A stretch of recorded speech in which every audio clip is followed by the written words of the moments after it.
Hi everyone, GB99 Clone here. During my whole time playing League, I've always been a part of that group of players who always jumps between roles without ever maining or mastering one.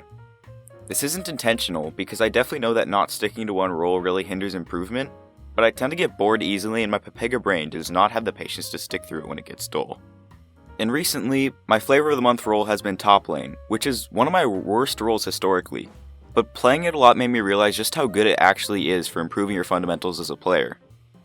The laning phase in top is so dependent on you knowing wave control, your power spikes, and the matchup you're in, that you're forced into having to always think about what you're doing and why. There really isn't any room for autopiloting it if you're newer to the role. Obviously, you should always be thinking about what you're doing and why, regardless of the role you're playing, but the thing that sets top apart with the way you think about the decisions you make in game is your vulnerability. Because of its length, if you're pushed past the midway point of the lane, you're extremely vulnerable to ganks or all-ins from the enemy laner, who has so much space and time to CC and kill you before you're able to reach the safety of your tower. Unlike bot lane, which is just as long, you don't have a support to peel for you when you get caught. And a lot of the top lane champions don't tend to have much in the way of self-peel, doubling down on that vulnerability. Only a little over 60% of the champs listed as top laners have any sort of untargeted mobility or cleanse, and that's counting the more unreliable stuff like move speed boosts or dashes that can be interrupted from CC. And if you don't count those, as those types of escapes usually won't do much against a jungler with enough lockdown or mobility, then only around 40% of top laners actually have a reliable way to escape ganks or all-ins.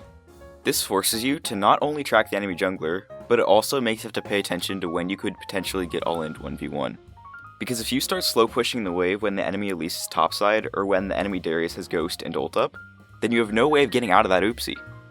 Not only is making mistakes in the laning phase really punishable as a top laner, but a lot of top lane bruisers like Fiora and Jax are extremely snowbally. Meaning that if you do push up at the wrong time without awareness of the circumstances and get punished, that Tiamat Fiora will get that small loan of 300 gold and become president of Summoner's Rift with it.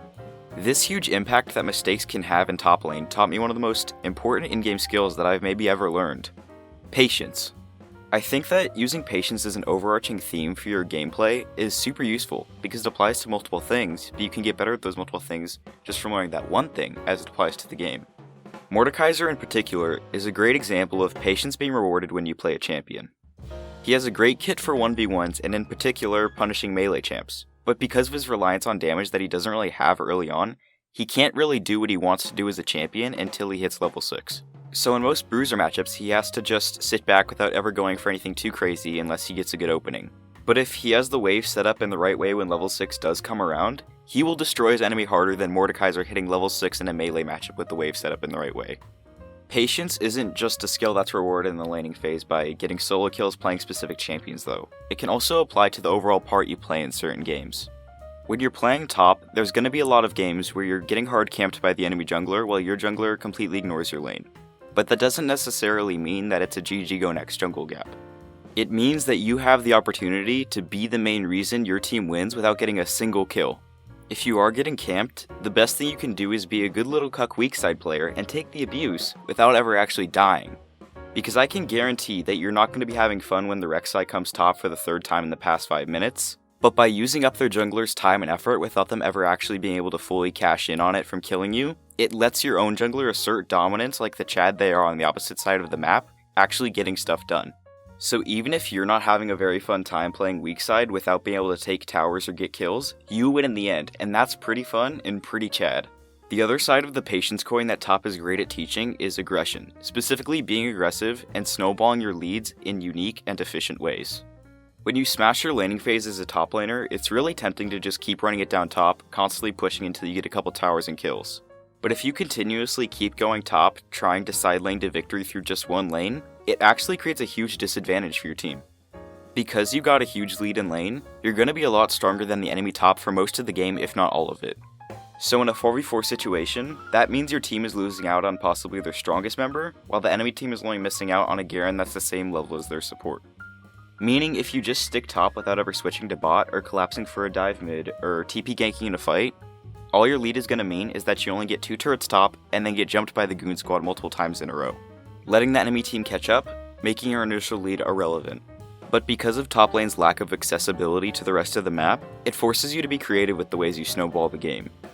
Depending on team comps, you could choose to get both turrets top and reset and do the same for bot lane, all while your team gets free objectives elsewhere. Or you could just full commit to grouping and take that disadvantage 4v4 I mentioned earlier, and make it a heavily advantaged 5v5 for your team.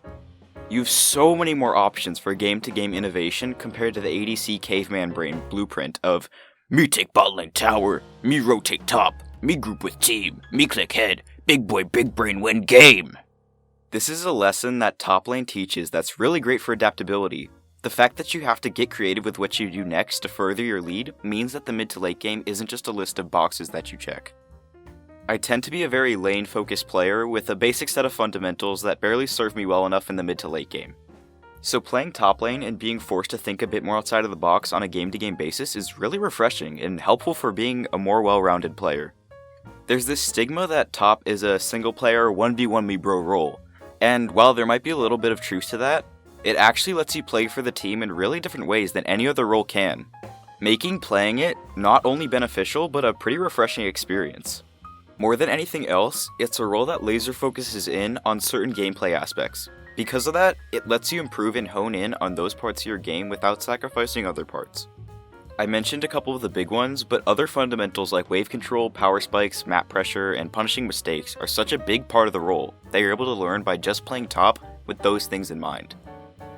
And because top laners are solo laners with a good bit of tankiness and damage, they don't rely on teammates to get what they need to do done a lot of the time.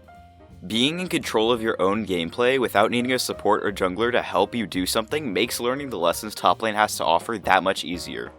So if you're as Pepega as I am, not able to main one role and having a weak grasp on certain fundamentals, then top lane may be the role for you. You might be quite surprised with just how refreshing and educational it can be when you go into it with learning in mind. I hope you enjoyed our little chat as much as I did. Have an amazing day.